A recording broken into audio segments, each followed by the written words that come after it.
Okay, so BSides Pittsburgh would like to take a couple of moments and recognize our platinum sponsors, Trusted Sec, Secure Works, Checkpoint, Cyber Crucible, Round Tower, Ethical Intruder, CyberEason, Verodin, XM Cyber, Area 1, ISM, CrowdStrike, Logarithm, Optiv, and FireEye.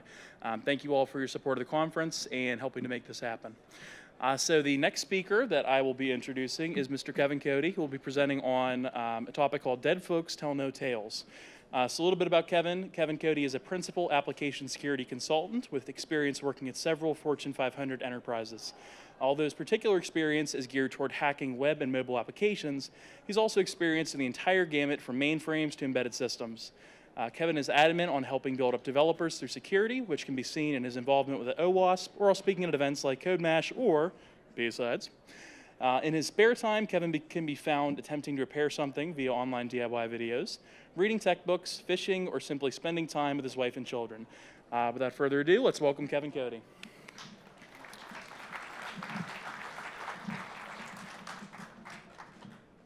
Thanks, all. Nothing is quite as awkward as standing 2 feet from someone reading your own bio. It sounded a lot better on paper. So, yeah, thanks for all coming. I know it's 3 o'clock. BSides talks are usually much more well-attended earlier in the morning. I think that's because it's pre-lunch, pre-booze, whatever you want to do at the end of the day on the Friday. But you're all here.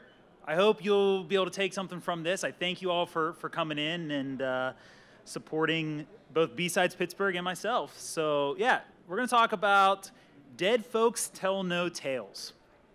So quickly, although the intro was excellent, that's me. Last year I got the black badge of honor here at BSides Pittsburgh. BSides Pittsburgh is my favorite conference, bar none. Yeah, so he mentioned that I am a principal application security consultant. I'm actually about to start my next chapter. I'm currently unemployed for today because I start something new on Monday, so that'll be fun. I'm a lock sport guy. If you haven't had a chance to go to the Lockpick Village, I created a pretty fun game with lights and gifts and all kinds of fun stuff. So the Lockpick Village is all the way on the other side of the venue this year with the CTF room, and we're going to be doing one more competition where we're going to be giving away some prizes. So please join the Lockpick Village if you haven't done that yet. And after this talk, I might even be able to give you a hand and show you how to do that if you haven't done a lock yet.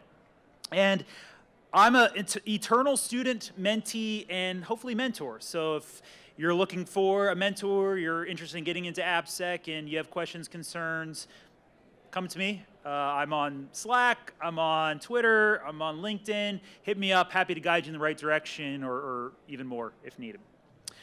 Enough about me. We're going to get into some interesting topics. So just a quick warning. I am not a lawyer. I don't even play one on TV. I'm an AppSec guy, I'm a hacker, that's me. If you have any concerns, questions, comments about the subject of this talk, please go consult an estate attorney. This is some serious stuff. Things change quite rapidly in this space, and I am not liable nor reliable enough to tell you how you should handle your end affairs. So please take some of this and move forward. Yeah. It's kind of like a lawyer, but half as good. I'm going to be talking about death. The honest to goodness truth is I'm going to be talking about giving away your stuff, giving access to your stuff after your life. So if this isn't a subject you want to talk about, if you feel uncomfortable about it, if you're dealing with something personally, I totally get it. There's an awesome talk next door. There's booze, there's drinks, there's coffee. Help yourself. But I certainly aren't here to bring up any bad memories or anything like that. And policies that I'm going to be talking about may change in the future. So, you know, if Facebook or Google or whatever decide to change how they handle things, what's required, you know, unfortunately those things are out of my control. But I can hopefully give you a nugget to take back and move forward. So, after all of that, why are we here? What are we doing here?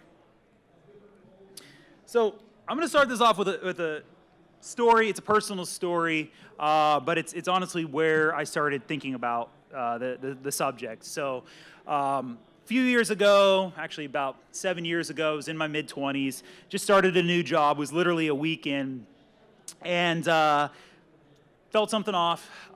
Something wasn't quite right. My wife happened to be in Germany visiting her brother at the time, so it was just me. Was FaceTiming with my wife and said, "Hey, something's not right. I think I need to go to the doctor. You know, there's an issue." And of course, she's halfway around the world, and she's asking me questions. What are we going to do about this? What's going to happen here? So, well, one thing at a time. So I go to the doctor, and sure enough, I went on a Saturday, and Monday morning, my doctor calls, and I have cancer. I need to go have an operation first thing Monday morning. Or actually, I'm sorry, Tuesday morning, because he called me on Monday. And luckily, my wife was able to get home from Germany, and it was all good. Operation, everything was set. No chemo, no radiation. I'm as healthy as a horse now. But during that time, I started thinking, I handle all of our finances. I handle the taxes. I handle all of that stuff. And it started me thinking, what would happen if I wasn't here tomorrow? What would happen if my wife needed to get access to my password manager or my iPhone or what have you? Are we properly planning for these events? Because it's very serious. And I'm going to go over a lot of scenarios here that will hopefully have you thinking to yourself, what would I do in this situation? How would I handle this? Or I never even thought about that situation. And that's really all I'm here to prime and prepare you to do, is to have those difficult discussions and have those conversations internally with your friends, family, and what have you. But I am a technologist, so I'm going to break down some of the technical terms and hopefully do some education as well, because I see a lot of familiar faces, even faces who are calling me out for my spelling.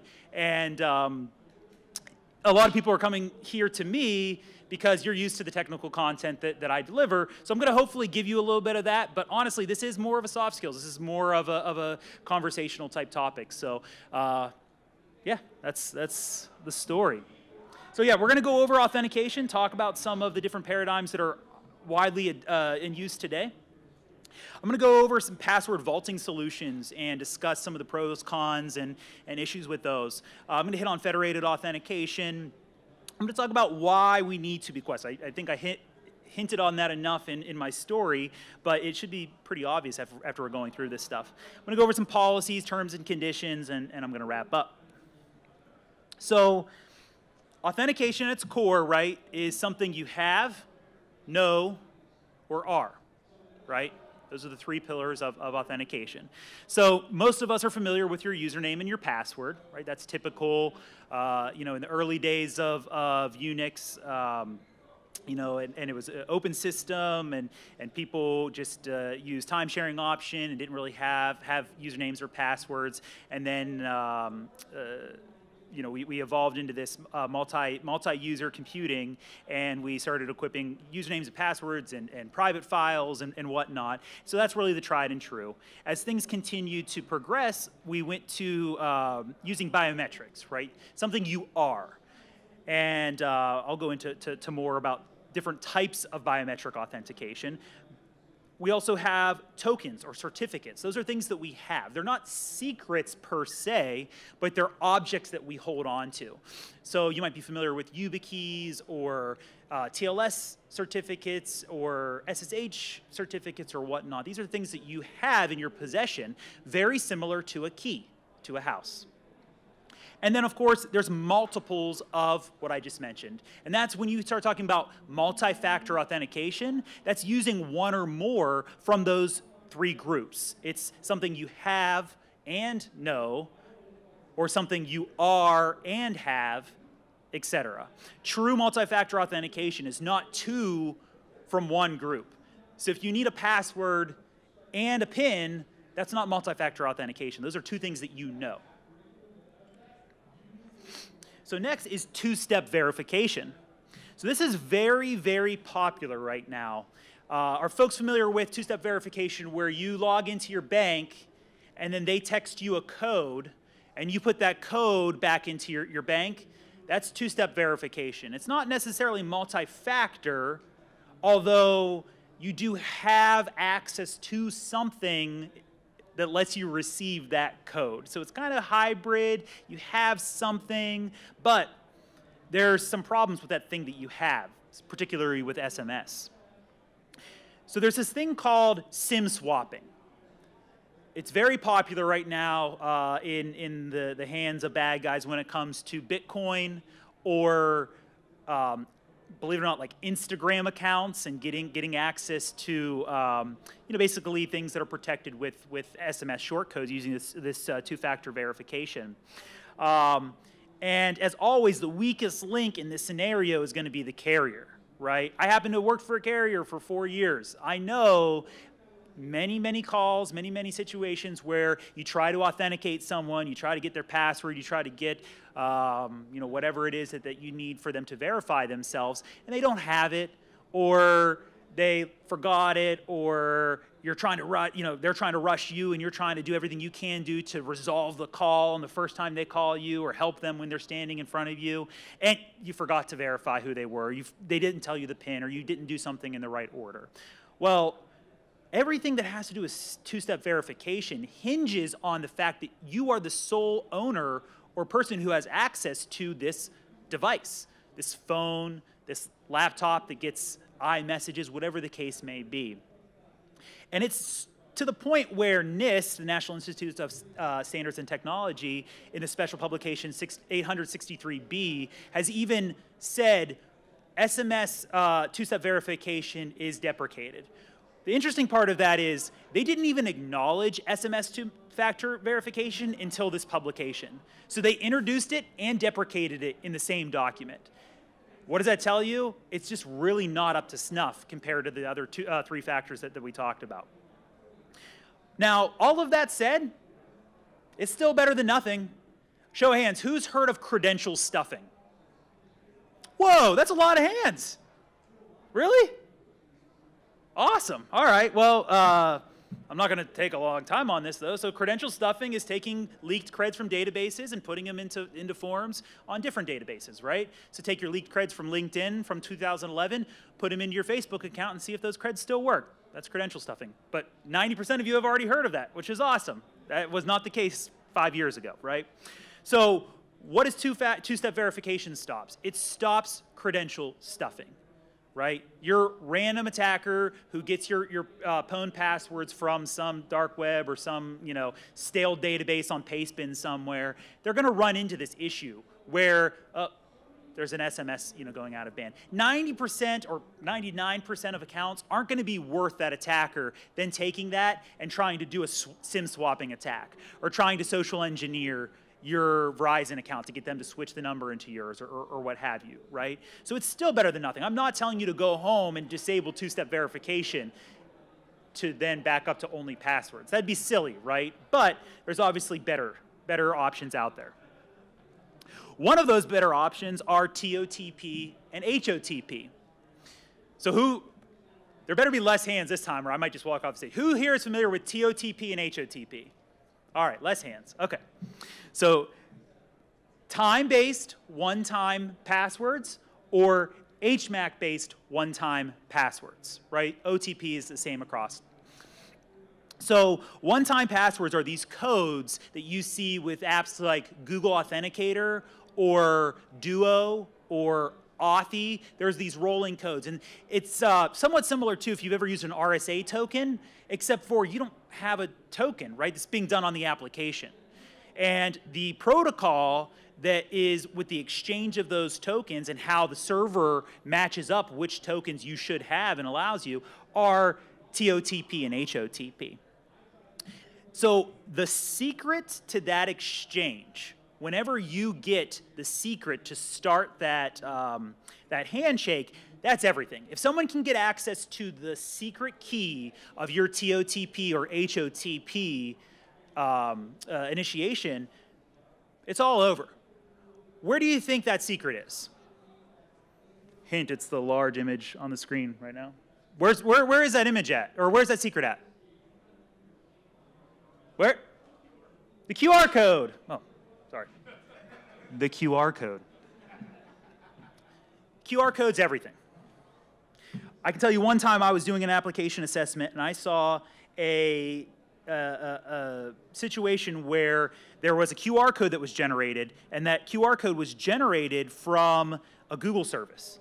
And that Google service just accepted, like, okay, this is the message I want in the QR code, send it to me in the URL, okay, now here's the QR code back, okay, and then the client then scanned the QR code in the application, everything on the surface looked okay.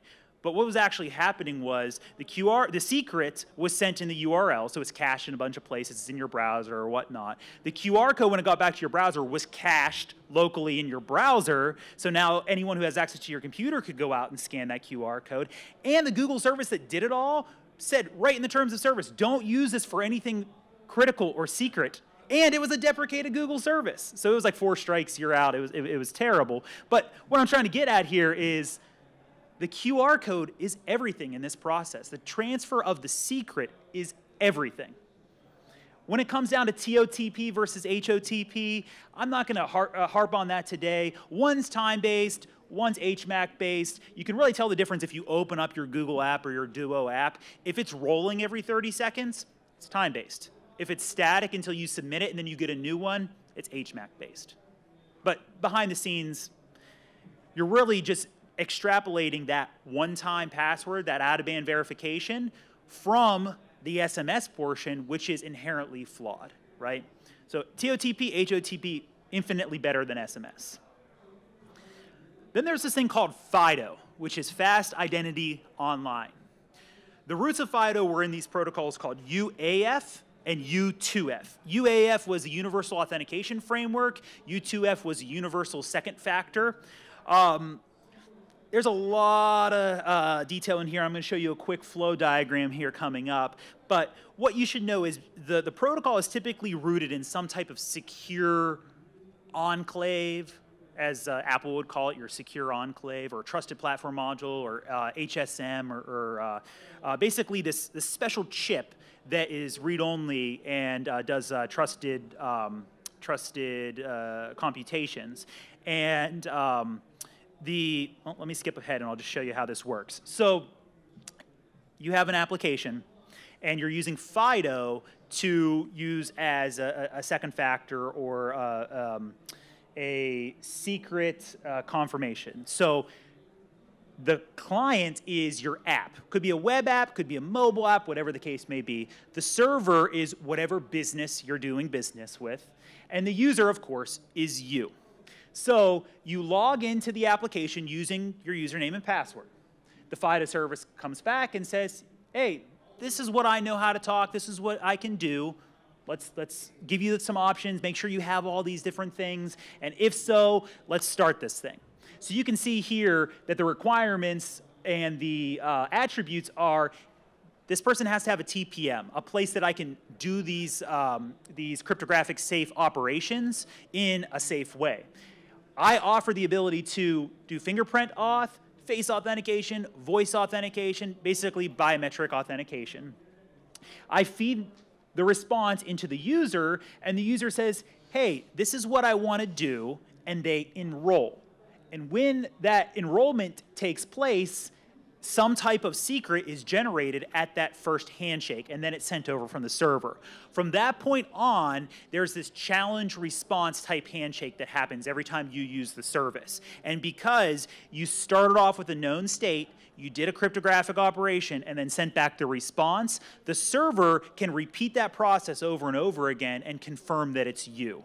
And there's a lot more detail that goes into this process, but what you should know is there was basically 2 protocols that came out of that. There was the universal 2-factor, basically a way for anyone out there to use this as a second factor authentication, and then there was also the universal authentication framework, which is basically using this as your identity. This was you. You could log into a machine without any type of extra auth. And out of that process, WebAuthn was born, which now is Fido 2. And if you're familiar with like Windows Hello, or actually even Twitter now offers WebAuthn standard, that is basically the evolution of the Fido protocol. And the The underpinnings are the same things you see here in the flow chart, but there are some additional handshakes and there's some additional requirements or whatnot. But this is the whole idea of Fido. And you can see where we kind of took the idea of okay, I get a code from some manner, I put the code in, you verify it, and we kind of amped that up. We took the process of not only is the server sending you something in which you're verifying and sending back, you're using a portion of you, which is unique to you, being fingerprint or face or voice. And we're doing a cryptographic operation on that and proving that it is the person who originally subscribed to this method, right? So Fido is really, really interesting and cool. So then, I briefly touched on this before, certificates, right? These are things that we have. You might be familiar with certificates from SSH or mutual TLS certificates or PIV smart cards if you're from the government type, right? You had the old PIV smart cards. But basically, there isn't much verification of who you are other than the fact that you have possession of this thing. Again, it's not much different than a key. If we take that a step further, there's a key to our front door. The door is expecting this key. If you put the key in, everything lines up, the door opens. If we take that same thought and extrapolate that out to certificates and TLS, if you could imagine an entity that had all the keys to all the houses on your street and in your city, and that entity said, you're this person, here's your key, you're this person, here's your key, you're this person, here's your key. That's the trust that we're putting into our certificate authorities. We're trusting that those certificate authorities are properly vetting who people say they are and giving out the proper keys and saying that, yes, you are going to this person, you have that trust, you're good to go. Mutual TLS is basically without the certificate authority. This is where you have a TLS cert and you're presenting that to someone who's verifying that. Went on this before, not going to go into this in huge detail, but of course there's all the biometric things, Touch ID, Android fingerprint sensor, iris scans, face detection, voice recognition, handprints, combination of basically anything that you can do. I just read or heard about a new laser that someone's using that detects your heart cadence, and they can tell by your heart palpitations that you are who you are. I don't know, but these are things that you can't change about yourself without some serious like plastic surgery and Mission Impossible shit or something. Okay. Who here uses a password vault? Keep your hands up. Keep your hands up. I want you to look to your left or look to your right, and if you see one of your friends or family who aren't using password vaults, your homework is to help introduce password vaulting to that person. You didn't know you were getting homework today. You're the TA. I want you to check the homework and make sure that this is done. All right. So password managers. There's two types of password managers. There's online password managers and there's offline password managers. Of course, it's however cloud comfortable you are with that. There's all kinds of security and mechanisms and thousands of rounds of key derivation and all kinds of fun stuff that goes into protecting your identity, and only you can open this, and so on and so forth. But the idea behind a password manager, right, is that you have a single key that unlocks all of your other keys. So it's like when you go to the car dealership and they have that box on the wall and they put a key in and they open that box and there are all the keys to all the other cars. That's probably like an 80s reference. I think they have a machine, like a vending machine that divvies them out now. Yeah, I've seen them. No? Anyway, so that's the idea behind this. You possess the key box. You possess the key in your mind that opens the key box. So of course, knowing that password, knowing that initial password is still extremely important. But inside of that key box is a bunch of other keys that you don't necessarily even need to know. And one of the really cool benefits of a password vault or password manager is it can do verification for you to make sure you're putting the password into the correct site, right? So when you visit a site, if you have the browser add-in added to your phone or your browser, what have you, it'll actually pop up and say, hey, this is Facebook. This is your password for Facebook. Log in. If someone sends you a phish or social engineering and they send you face, but instead of the A, it's the Punicode version of A with the little dot, but you can't see the little dot because it's above the fold, whatever the case is, your password manager won't offer your Facebook password for you to log in with, right? So that's a huge benefit to password managers and vaults. And the fact is, I just ended my job yesterday with my consulting company. I knew one password for all of the hundreds of systems and client systems and all the stuff that I logged into. I knew one password, and that was to get into my password vault. Yesterday, when I turned in my computer, I can honestly say I have no access to anything. And it's not because they revoked the access, which I'm sure they did, but it's because I never knew any passwords to anything, right? Password managers are awesome. And they're even coming to the point of they have scraped the internet and have confirmed what different password requirements are for this site and that site and this, and they can help you create the most entropy-rich password for a certain site. So creating a bunch of unique passwords for every site you've ever visited, creating really strong passwords that are unique based on all the crazy-ass requirements that all these sites have, and doing all of this and being able to verify that you're putting the password into the proper site. How many of you can say that you can do all of that in here? No one, right? We just can't do that. We're just not programmed to be able to make hard-to-guess unique passwords for everything we touch. So password managers are absolutely crucial.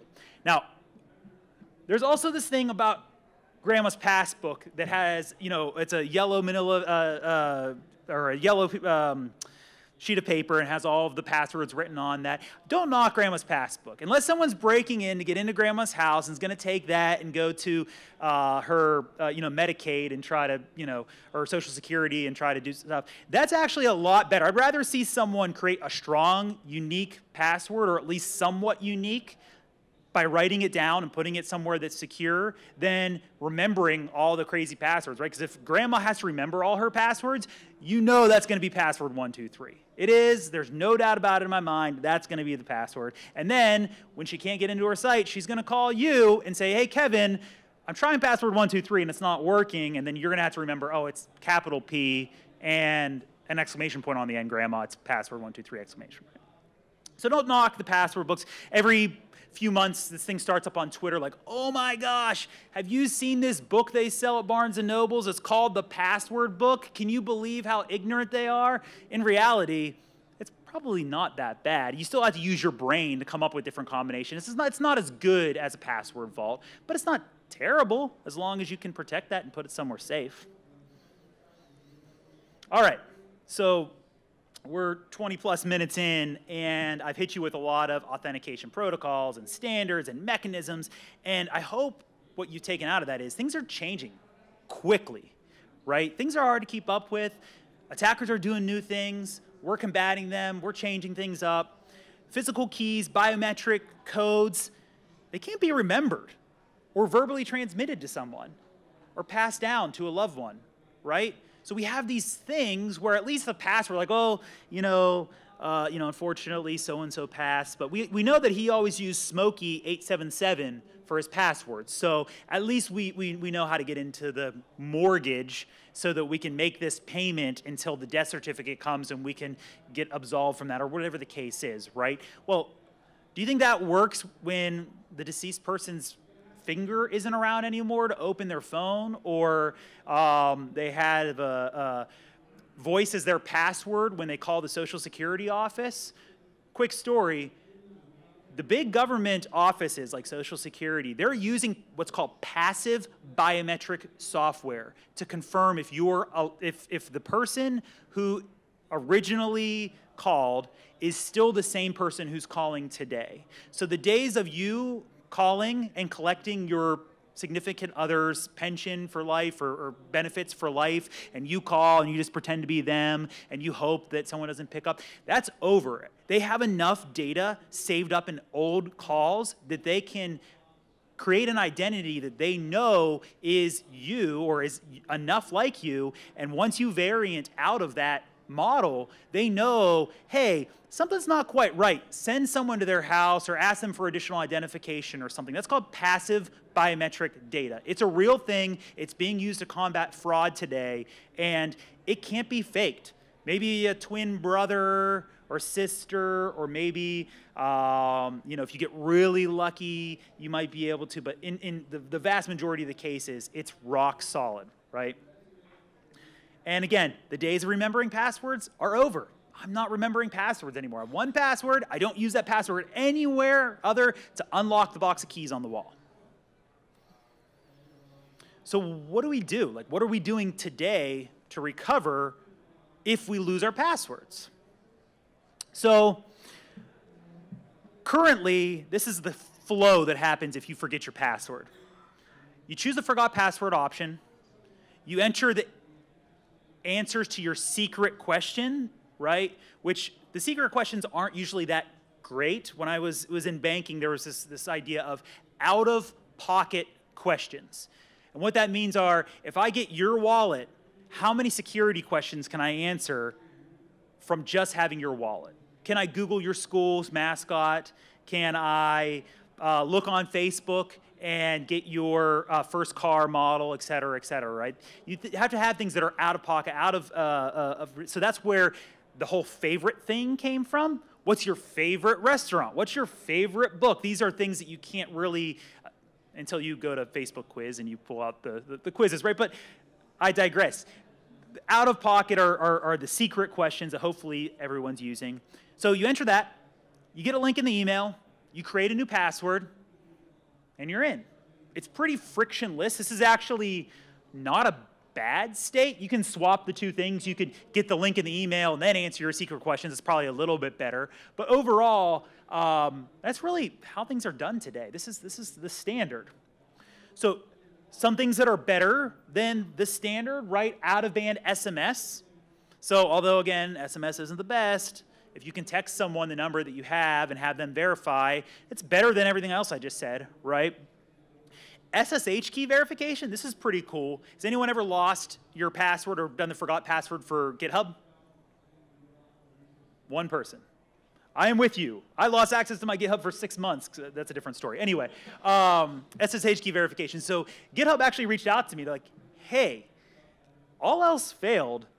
You can't give me the key, you can't give me the password, you can't give me the recovery codes, we can't verify your DNA, whatever the case is, send us a challenge with SSH, your public, and we'll do a handshake, and if you have the private key, there's a pretty good chance that you're you, right? So that's kind of neat, that's a different thing. Some do snail mail, right? This has been happening for a while, right? You just wait for a password reset code to come in the mail and hope that someone doesn't steal it out of the mail, right? I'm not saying it's great, but it's not the worst. And I don't know, there's others. Maybe we can grab a coffee or a Monster after this and we can chat about other mechanisms that you think I should be including in this, right? But regardless, forgot password mechanisms are pretty straightforward.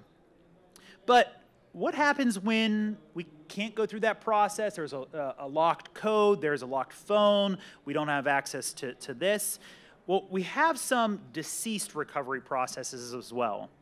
So Gmail actually has this thing called the nickname the Deadman Switch, which comes from, I think it's trains? Okay, I was going to say military from holding in the detonator, and when they would die, they would release it. And okay. Regardless, the idea is that you have to actively respond to something, and if you don't actively respond to something, something else happens. And Gmail has this method where if you don't actively confirm that you're alive and you have access, you can basically bequeath your access to somebody else. Facebook has a couple interesting things as well. They have these legacy contacts where they'll allow certain contacts to do a limited set of actions on your behalf, including the ability to set up memorials on your account and tributes, which is something a little bit newer, right?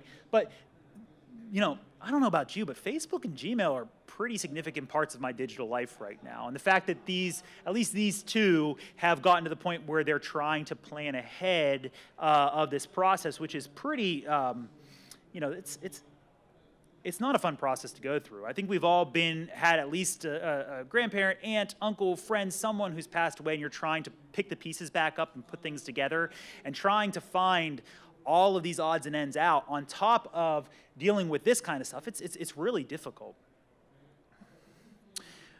Password managers have also, of course, thought of this process, and they've, of course, named it all emergency, which isn't confusing at all. Lastpass has emergency access, Dashlane has emergency, and 1Password has emergency kit. And they all do things a little bit different. My favorite's Lastpass emergency access. And basically you go in, it's actually pretty similar to Dashlane. You go in and you designate basically successors. And you say, I trust this person, you know, and whatnot. And Lastpass actually has this neat thing where one single person can't take over everything. You actually have to have, you can set it so multiple people are basically entering the whole 2 keys to the missile sort of thing. Multiple people have to get together, which could be an issue if those people aren't talking or something happens, there's a rift of something. But you know, basically these password managers have come up with ways of allowing you to designate emergency contacts. One thing to note, this is kind of the nuclear option. If something happens and the emergency access is invoked, you lose access to your password vault. You, the owner, are hopefully not around anymore. Hopefully not around.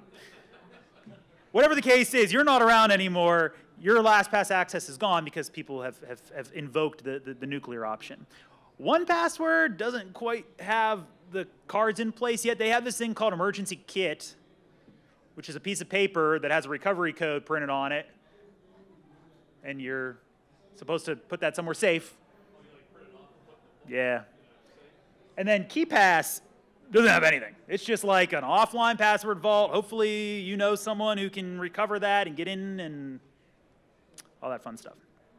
So outside of the leading edge of the providers, think about everything else we do, right? Telecom, email, banks, financials, utilities, postal, shipping. All of those are pretty much the same as they were 2 decades ago, before the advent of the internet. You have to get a certificate of death.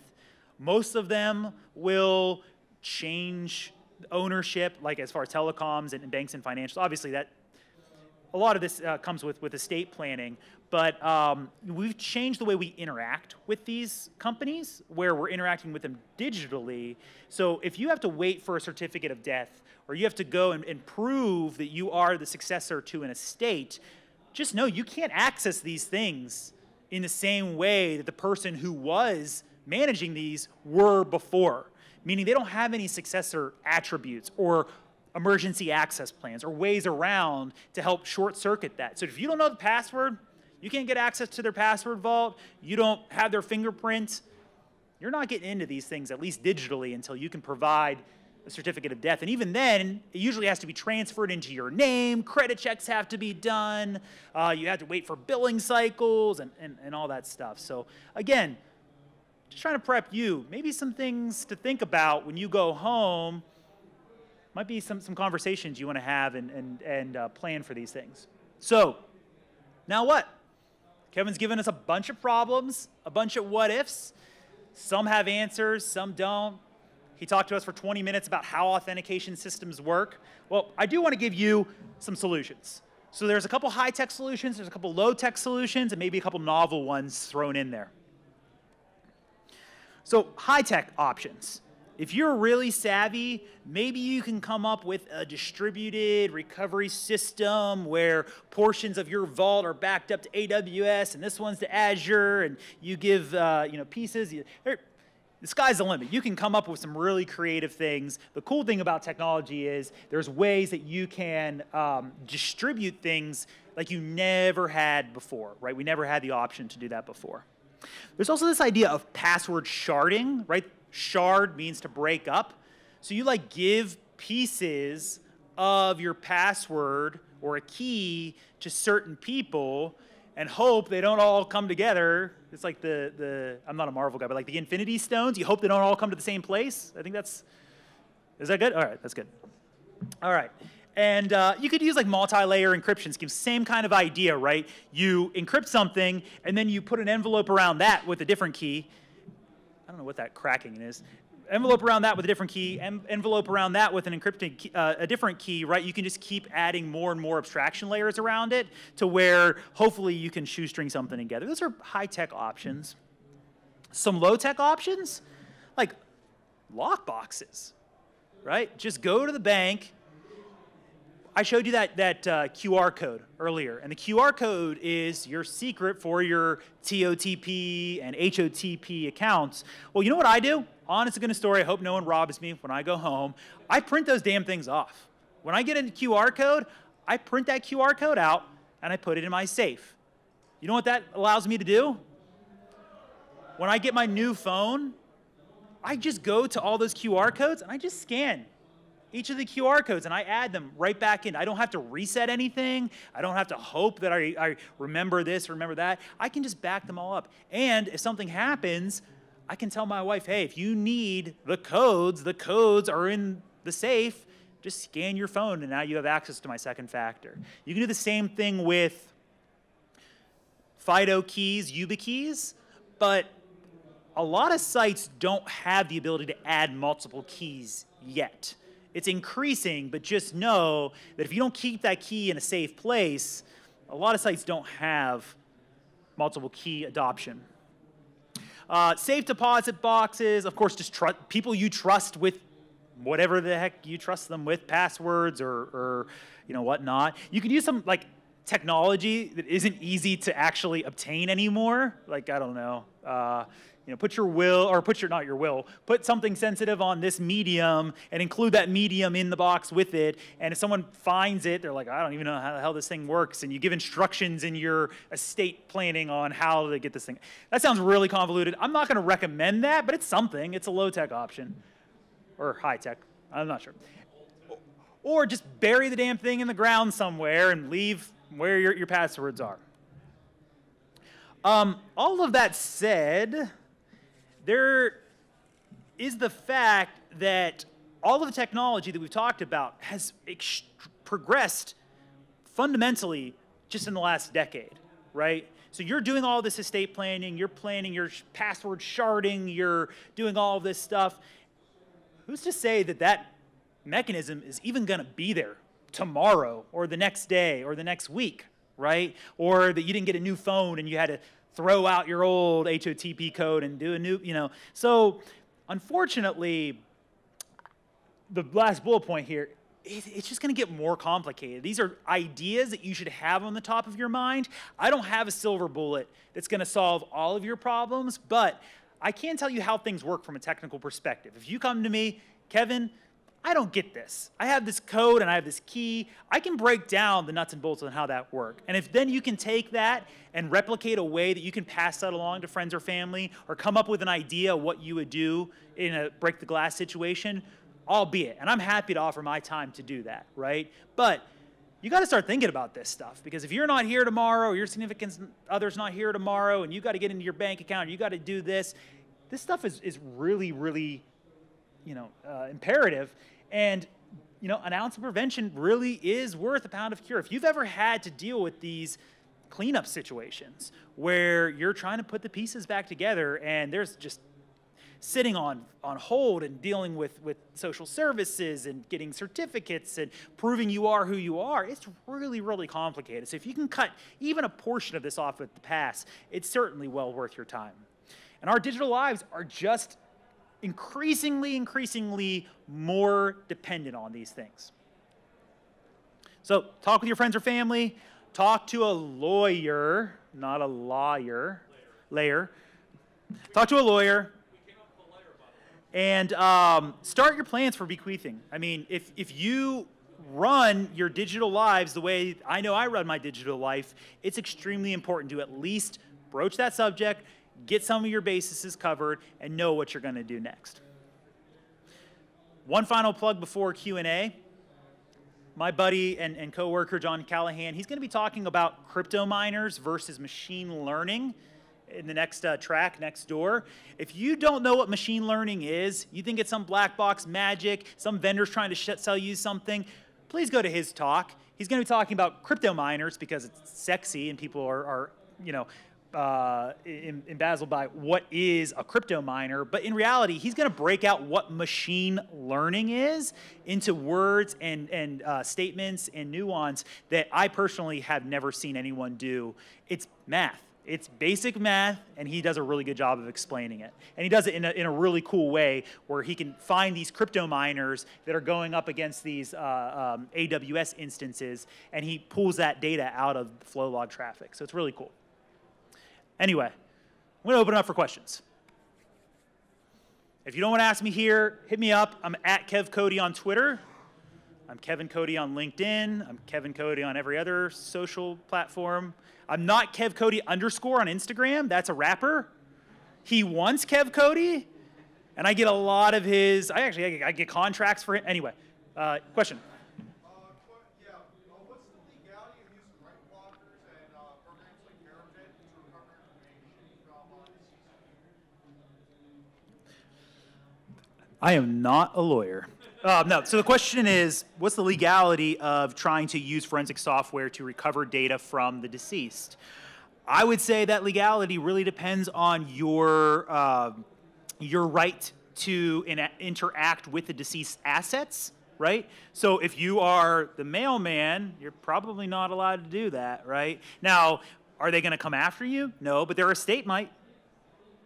So that was a really roundabout. That was a politician's answer, but I hope that answered your question. Any other questions? Yes, sir. What about other services like LinkedIn or Twitter? Do they have some sort of recovery? So I gave you two, for instances, the Gmail one and the Facebook one. I'm sorry, his question was, what about other services? There are some. Most services will at least come out and tell you, if you have a deceased family member and you believe you have the rights to interact with the appropriate documentation, we will deactivate their account. That's pretty much the extent of it. There are very few service providers that let you do other things as far as like getting access to their accounts. And honestly, if a service provider is going to reset your data or give someone humus access, post-mortem access to your data, it's a little concerning. And most of the big guys won't. They'll give a modified ability to do some actions. Others will just delete the account. I did look up WhatsApp just because I was interested. WhatsApp tells you if you have a deceased friend or family member, open their phone, select the settings button, and click the delete account button. I swear, that's what their instructions are. Now that's an IM or SMS type app, so it's a little different than like a social media, but that's their instructions. If you have a deceased member, that's... Along those lines, what about maybe a copy of that digital record from that? Do they have permissions for that if you wanted to save a copy of their digital record? So the question is getting access to their digital logs and records from the estate. So a lot of companies will give you especially with like the different legislation will allow you to request your digital records, chat logs, and all that different stuff. That's a good question. I don't think they would release that outside of first party. I think you can delete the account and you can remove most with a death certificate. I don't think like it's not freedom of information, but the ability to get your data back, I don't know if it's the GDPR or whatever it is, that doesn't apply to estates. I don't believe. I haven't seen anything resembling that. Any other questions? Thanks for coming and listening to me about death. I'm sorry, but we got to talk about it, right?